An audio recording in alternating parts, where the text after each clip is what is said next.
Hello, everybody, and welcome to this episode of the Tech Transit Podcast, brought to you and powered by Wagon. I am Dan.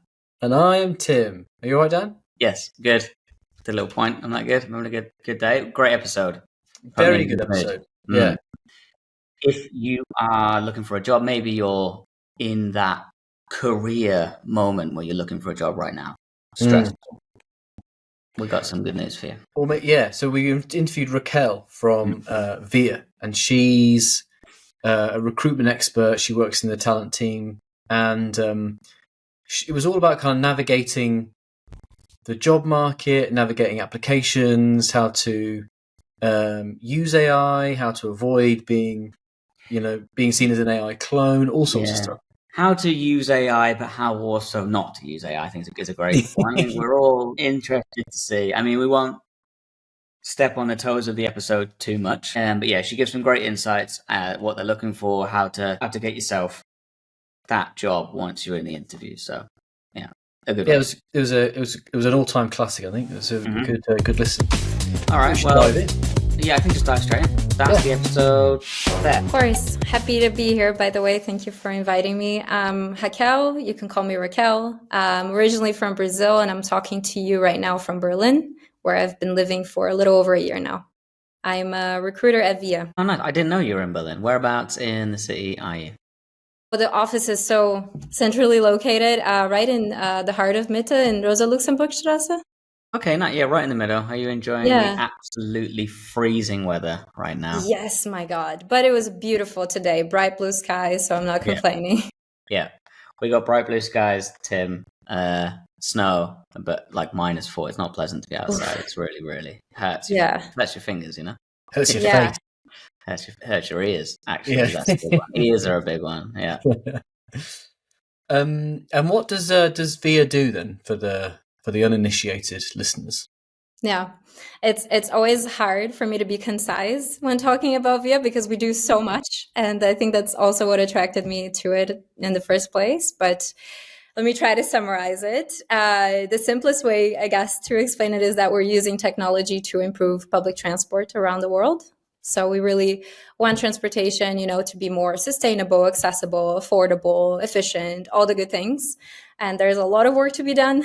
And what we do is we basically partner with cities and public transit agencies, governments, schools, sometimes private companies too, to basically help them plan, operate, and optimize their public transport networks. And we've done a lot since 2012 with growing a lot. Perhaps you've heard of City Mapper. We acquired it in 2023. So wow, okay.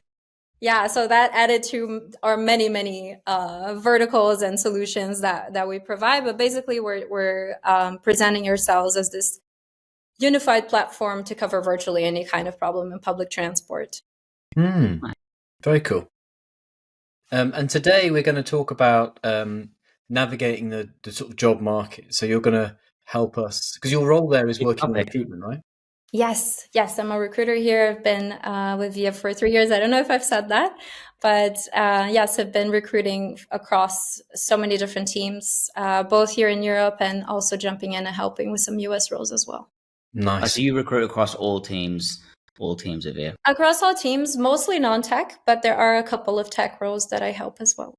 Okay, great then. So you're going to have some hopefully nice insights for us on, what's the word I'm looking for? Skills that apply to all parts of the tech, sphere. Universal skills. Universally sought after skills, yeah. Indeed. So to dive in then, can you share some valuable insights about the hiring process, what you look for in candidates other than the hard skills they might need for the specific roles? Yes. So I think, of course, every company does it in very, very different ways. So I can only speak for how we do it at VIA. But we focus actually a lot more on the interview process itself. So in the performance during the interview itself, as opposed to exact one-to-one experience matching.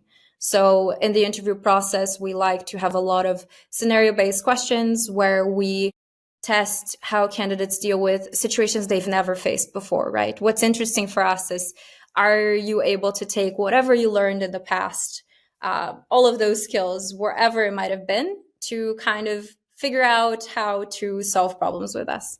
So we do that by, putting you in a hypothetical situation and trying to see, how do you think about problems? What are your creative and critical thinking skills? And so that really matters to us, because that also tells us about your level of curiosity, engagement, and so on. So for us, that's really how we, throughout all our interview processes for all the roles, that's what we do. Okay, interesting.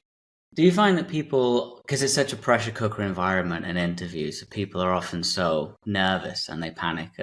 So how do you, make sure you're really getting the best out of an interview and not just the panicked version of them trying to come up with what they think is Of course. Well, it's not, the whole interview is not just made up of those hypotheticals, right? We also warm you up to it. And we also try to give you a little bit of preparation of what to expect before the interview even happens. Like, these are the type of questions that we ask. You're a VIA, you face this problem, how do you solve it? But I think it's more like a conversation, and sometimes it might not even seem like it's a scenario, and it's not necessarily, you're not putting people on the spot, so to speak, but sometimes it's really just about encouraging them to think with you, right? So want to make sure that they feel like you can ask questions to clarify. We're just interested and curious how your mind works. So I think it's a lot on the interviewer as well, of course, to make the person feel comfortable, but and I realize, it can be quite daunting. Yeah. Do you find that, like you mentioned, you give them a little bit of insight on what to expect before? Do your candidates are they usually well prepared if they research the company a lot? And you think that's like a important thing for new candidates to be doing? Oh my God, completely. So that's why we prepared this little PDF that we share with some guides, helps to be prepared. And we share some links that would be helpful for them to know. And that's, of course, one of the first things that we ask in an interview is, what do you know about us, or what sparked your interest about us? And the more you know, the more you're showing that you actually came prepared. You know that this makes sense to you. You know that you actually want this opportunity. And I think that not to be underestimated how important that is. I find that so many applications that we receive, unfortunately, it seems like people haven't taken the time to look at what we are and what we're doing. And I understand that, you're an applicant. There's so many jobs you're interested in, but I do think it pays to be very intentional about what you're looking for, because that will come across in the interview. And, recruiters, whoever is interviewing you, they want you to do well. And they get very excited if you can name a few things that, the more research you do, the more excited we will be, because it really shows how much you've invested, which is also, in my mind, it's also a representation of how committed you're going to be in your job, right? How much effort you're going to put into it. So you want that to be a reflection of who you are when we hire you. Yeah. Oh, I just applied because I saw the ad. That doesn't count. Yeah. You would be surprised. And I guess as well, it's if you have actually done the research and you've dug in and you come with questions about the company, then if you found out more and you're like, actually, this doesn't really fit for me, then you're probably going to back away from even applying in the first place. So it's kind of like the first sort of like hurdle to jump through. It's like, oh, actually, I'm interested in this company. There's more here than I initially thought I would be interested in, which is probably a good thing. No, it's always a mutual thing, right? These are the problems you're going to be solving on a daily basis. And it's one of the things that I really care about is understanding, what does the person want? Like, what does this candidate want to do? Are these problems they want to solve? And I think those are the questions that they should be asking themselves as well when applying, because they're going to be asked that. And we want you to be happy, right, at your job. And I think it's, definitely worth it. People get so worked up. There's such like a nervousness around interviews, and in the end, it's like they want to hire you. Do you want to be? It is that kind of thing of, you have to be comfortable with the people, and if you're super nervous, it's difficult, because it's not how it's going to be when you're in the job. So it's a real strange spot, recruitment. Yeah, it's definitely tough and intimidating for sure. But I think over preparing. I mean, I think it depends on the person. I'm an over preparer, I guess, but I do recommend that people write down if there was anything confusing about the company, the role. People who come in with questions and come in writing notes during the interview, that again shows that intellectual curiosity that we're looking for. I think Yeah. it goes a Do long you way. have any questions for us? I swear I must have lost a few jobs in the past from, do you have any questions for us? And I'm like, no, I have nothing to ask, because I haven't thought ahead of time, and it's you kick yourself afterwards. Or if your only question is, how did I do in this interview? Yeah. When do I start? Oh man. So maybe even taking a step back before the interview starts, are there any tips that you have around your CV when you actually apply with that in mind? So like, is there a benefit to having a well presented CV? Are there any kind of like off the bat tips that you can offer for people to improve their 1-pager, 2-pager? What's the current rule? Classic. I feel like everyone is so passionate about this, and I haven't found a consensus yet. And I also think that the question around CV is an evolving one because of AI. VIA, at the moment, we review everything very manually. There's a human reviewing every question you answer, your CV and everything. So I think other companies that use AI, I could see how maybe this answer would be different. But I think it just generally never hurts to have the information completely clear, right? So clear scope of responsibilities in each role, not giving you giving an extensive, detailed summary of everything that you've done, but just the key achievements and responsibilities you've had, so that if you yourself are just glancing at someone else's CV, imagine it as someone else's CV, what do you focus on? What do you read? And what jumps out to you? So yeah, focusing on the essentials, always including the interesting things, which are, extracurriculars, volunteer work, any specific skills, or anything that is interesting about you that you think should be there. I think that with AI, I've been noticing a lot of CVs where you try to add as many keywords or as many things as possible so that it will detect. And I understand why people do it that way, but for people who review it manually, it makes it a little bit cluttered and harder to tell what this person has done. Yeah, I remember seeing the CV of a friend of ours who he was like one of the first 5 people at GitHub. So, and he's been at Microsoft, a very illustrious career over 25 years. And his CV is just a bullet point list of his jobs, because it's so impressive just to have that on a white page, And that was like earlier on in my career. Mine was this designed PDF with hyperlinks and stuff. And I think there isn't this is the way a CV should be. I think it just has to kind of show who you are. Yeah, but I think to your point when you were asking 1 page, 2 page, I think it's good to be able to be concise, right? So I understand if you've done a lot and you can't fit it all on 1 page. I'm not one of those people who's like 1 page or nothing.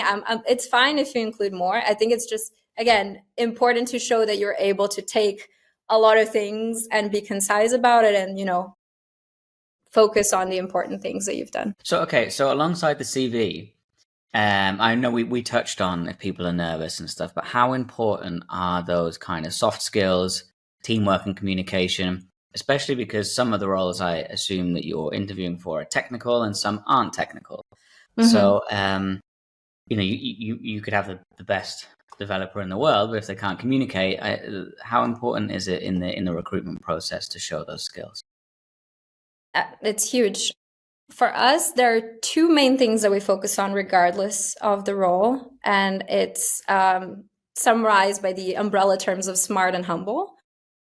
And I think I already touched on it a little bit more, the SMART being, coming to a new situation and showing that you can deal with ambiguity and bring in those creative and critical thinking skills. But the humility part is huge for us. And it's where we can tell that you're the kind of person who will focus on the solution, not the problem, who will roll up your sleeves and jump at the problem and collaborate with others. And we definitely very heavily index on that. We want to come out of it feeling like, if you're stuck in a room with that person for 8 hours solving a problem, are you excited? and I think that comes across with those soft skills, with the sort of mentality and engagement, back to the point that I was making about the scenario questions. We want to see that people are, maybe it is intimidating, but how do you deal with situations that are intimidating, right? And are you able to kind of like, even if you're nervous, that's okay, but are you engaged and are you excited to actually try to solve the problem? You can tell. It's really nice to see when people are like, get their gears turning. And I think the sort of can-do attitude, right? Every startup will tell you that that's one of the most important things. It's just having the willingness to want to solve, the hunger to solve problems. Yeah, right? Yeah. That willingness to change hats. It's like a yes. Yeah, that's such a startup thing. Yeah. So we also wanted to talk about actually how to set yourself up for success. You touched on the AI topic, and in that early phase of applying for a job, do you think that it is easy to stand out in today's job market?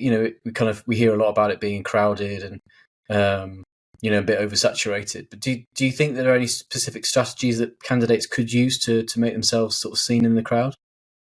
Yeah, I think the number one thing is don't be intimidated when we're going through LinkedIn, for example, and you see, 1,000 applicants. That doesn't mean that 1,000 applications are amazing, right? And you don't underestimate the impact you can have by simply being more prepared. Just if you put effort into it, if you're very intentional about it, you're already in the top, 10% of applicants, really. What you have to think about as well is now with AI, a lot of people are just copying and pasting the application questions and just, which I understand the intention, but you have to remember everyone else is doing that as well. And everyone else will be pasting very, very similar things, to the point that if you sound like a human, you are definitely standing out. If it sounds like it's an original, real voice, you're standing out. So I would definitely encourage people to, it's fine to be inspired by AI prompts and answers. But I think we want to see why you want this job. And I think that really needs to come across. This is interesting because in the time we've been doing this podcast, AI tools, LLMs as they are now, have emerged. And you might be the first person we've interviewed in recruitment who is on the other side of the fence saying, everyone's just sending us AI stuff now. If you don't do that, you're standing out. Yes. Yeah. It was not that long ago. It really, like 2 years ago, where you weren't, that didn't exist to such an extent. Absolutely. It's very interesting to hear now, because my next question was going to be, how do you stand out from AI if there's so many? But it's you've given the answer. Don't just copy paste AI. Actually put yourself in it and be intentional. Yes, exactly. And we also see some people that you can tell that, okay, these elements are definitely in every question every answer that has been, probably you can tell that it's AI. But you can tell that they took it and they did something with it. So I feel like there are nuances there, of course. And also it has changed the way that we've been thinking about also take-home assignments, right? For some of the processes, there's some assignments that we send out. But then, of course, you can just give it to ChatGPT and say, hey, can you solve this for me? But then of course, if you get an interview, you're expected to be able to talk about it as well. And it's I went on this website, OpenAI, and it's just really great tool. Yeah. I mean, that's what I'll do when you hire me, right?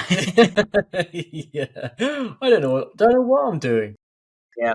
This is very interesting, actually, because it's not until during this conversation I've realized now how, I would say, much harder the recruitment process has become from your perspective, because how much of what you're saying to me is you as a candidate, and how much is just, are you reading ChatGPT on the side and not right? That's a scary thought, actually, for the future of the industry. And indeed. And it's funny because when COVID happened and then everything switched to remote, then, the first thinking is like, okay, this is how things are going to be now. All interviews are going to be remote. And then now with AI, especially, I think you see the power of in-person interviews as well, right? Seeing people being with someone face to face without any screen between you. And that's a part of our process as well. We always bring people in to one of our offices to have some in-person interviews. So I think it's one of those crutches that you don't want to rely too much on, right? Because you have to be able to then perform. Yeah. But yeah, it's a whole new way of preparing, I think, for interviews. Yeah. And you're mentioning about you guys obviously human filter all the applications. Is it a bit of a thankless task? Are you getting way more applications now because there are AI tools that will just kind of create an application super fast? And are you finding that it's harder for candidates to stand out from the crowd because there are more applications? I think it's true. I think that's certainly true. There are some tools in the platform that we use where you can quickly filter for some skills and then find first the profiles that have them, or filter for some things that are in the application answers and then go first to them. But I think you're right. It does create a higher volume. Yeah. So I imagine it might be affecting it. All right, let's talk a little bit then about VIA itself, how it is there. Let's talk a little bit about how, what's the company culture like? What are the values there? Obviously, from your standpoint, you touch all areas of the company. So what kind of candidates are you looking for? I think we've been talking a lot about these things, so maybe I'm just repeating myself, but because the work that we do, we feel like it's so meaningful, right? Impacting communities all over the world. We really want to find people who care, whether it's the sustainability angle, accessibility, diversity, having purpose in general. We just want to see that people actually care about that. So that's a huge thing for us. And wearing different hats, of course, we're in that sort of scale up, very fast moving, having to adapt quite frequently phase. So definitely people who are not phased by, having to maybe switch gears a little bit every now and then and jump and solve different kinds of problems than they thought they would, wear different hats and so on. So, do you foster an environment of initiative? People that can come with ideas, and you're able to test ideas out. How is that kind of the environment? It sounds like we built. Definitely. And I think even our interns are given so much ownership already from the get-go. We have a team called Expansion, and this is a team that basically launches new services for VIA. And every now and then we hire expansion interns. And I think that's always, to me, I'm a little bit jealous because I think it's such a cool internship. You get to launch services around Europe, and this intern girl, before she left, she had this little map that the team gave her with pinpointing all the different services that she launched. So I think it's just, you are given so much and there's so much to do. And it's, basically the kind of environment where your journey is kind of what you make of it, right? We are quite working very much collaboratively, very cross-functionally, but you're also very independent in the way that you're, owning the solution to problems that you also spot. Yeah, that's nice. And you mentioned that you recruit for a lot of non-technical roles, but it sounds to me like quite a technical company. Yes. We thought maybe we could talk a little bit about the career paths that people might have within VIA and how they transition from non-technical to technical, and how important those skills might transfer from one side to the other. Is that something that happens a lot, that kind of transfer? Yeah, I think it does. Our product is highly complex. I'm sure you can imagine how public transport works in one city, and then imagine how it works in the city that's just adjacent to it, and then imagine all over the world, and then imagine that you have a product that's supposed to cater to all of those, but not just one use case, but so many use cases, right? There's transportation for people with limited mobility, there's school bus, there's our on-demand solutions, and it's a lot. So the product is complex, and it's always, the more the more tech savvy you are, the easier your life is going to be, right? And the more productive discussions you're going to have with engineering teams and so on. And I do see that happening quite a lot. I think there are a lot of horizontal moves for sure. There are people who, start in maybe a partner support function and realize, they learn the product inside out. There's someone actually in Berlin who did this, and now she's focusing more on implementation and very techy configuration. So that does happen quite a bit. And there are a lot of different paths that are possible. Our tech teams, most of our tech roles at the moment are in New York or in Tel Aviv. But since the Citymapper acquisition, that has also opened up a lot of tech roles in London, for example. So we've just opened a few. I imagine we'll be opening more as well. So there's a lot of just horizontal and vertical moves. What are you hiring for at the moment? For any listeners who have got this on the day of release, they might want to jump straight on to have a look. Oh, there's quite a lot. We are even yes. That's probably good Oh my news for God. the listeners. There's loads. Sorry? Jump on. That's probably good news for the listeners if there's lots going. There's a lot going on.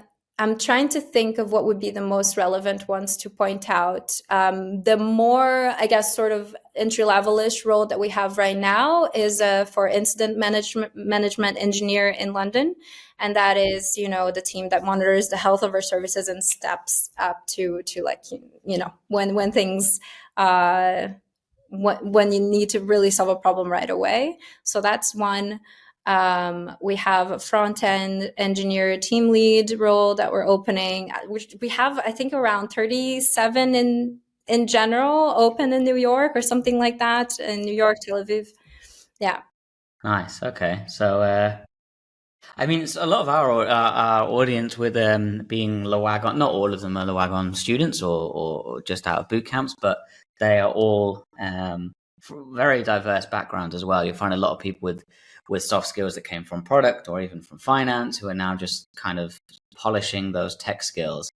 And it sounds like at VIA that would be a great fit. Maybe you're in on any of the teams, commercial teams, finance teams, but they still cross work a lot. So that's it sounds like a nice place to be, actually. I do like it. Nice. Yeah, I think it's hard to. I think when you're doing a boot camp and you're kind of like in that intense environment of learning hard skills really fast, it's difficult to kind of see yourself in another role other than just being a developer. So kind of, I think it might be useful for graduates to hear that, that those skills are applicable in other fields that they might be interested in too.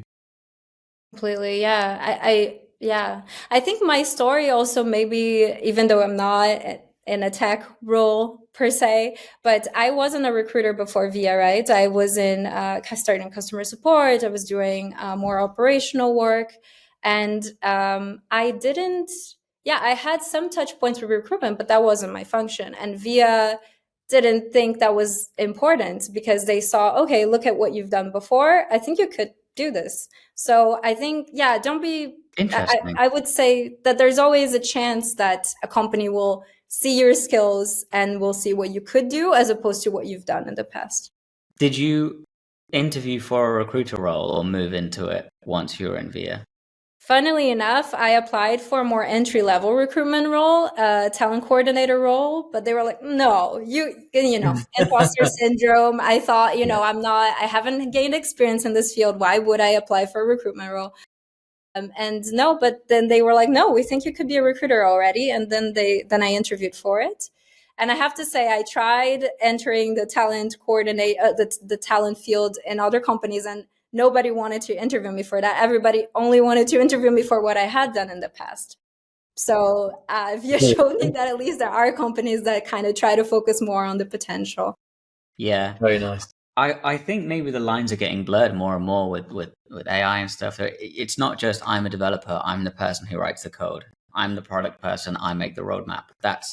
Those lines are becoming more and more blurred now. Like you just said, skills and personalities are far more prevalent than they were. Did you see that? So, actually, this is, if there are any developers listening, that platform eggheads.io, it's like a learning platform. I think I sent you a link to it, Dan. There was a guy on there who's like a product manager, and he used a Google Studio AI tool and made a video montage of like websites that he liked, and then he fed that into the AI. The AI generated the tickets, and then he uploaded the tickets to GitHub issues, and then the Copilot auto, developer basically built elements of it out just to sort of start the whole process. And he was the product manager. It's crazy how integrated. So he just built automated this whole website himself to show. Yeah, he kind of did all of the design and discovery via one video and uploaded it to an AI tool, and then turned it into tickets, which he then used on GitHub issues and then worked with Copilot on there to. That's terrifyingly simple. So he did a video. Yeah, used that to create tickets, and then just did the tickets automatically with GitHub. That's I don't know if I even like that. I work for a web automation company. That's what I do. I build a web automation, and that's a level beyond. It's scary, but it also shows you that, obviously, the bits you wouldn't ever trust it. It was a demo, You wouldn't let that GitHub Copilot code your app for you. But it shows you that how far the product person could go to be like, okay, this is. In the space of an hour, I've done more than I would be able to do in a week. It's crazy. Okay, back on topic though. What advice do you have for any newcomers in terms of networking and how they can first get into the tech field and get themselves in front of you on an interview? I think curiosity would be the number one thing, right? If you're curious, then go into research mode, find all the things that fascinate you, because those are the things that are going to really come through, right, to us, that you are interested and why you're interested and what you want to do. I think standing out is so much related to the commitment that you put into it. So again, being very intentional about it, I think is the number one thing. Yeah, I would say those are the main things that I would think of. Nice. Wonderful. And how can people find you if they've been inspired to? Careful, because if you give it personal details for a recruiter, you're just going to get 1,000. Oh yeah, you're right. Yeah. Maybe give a decoy. It's the first the test. name's in the title. It's too late. They've found you. Well, that's true. But then again, if I receive a message that is very well crafted, again, that's how you stand out, right? It's all about the intention that you put into it. You heard it here first, everyone. Write a well-intentioned message, and you're in. Nice. Yeah. Then thank you so much for all your insights today. It's been great to talk to you. Yeah, it was lovely. Nice talking to you guys.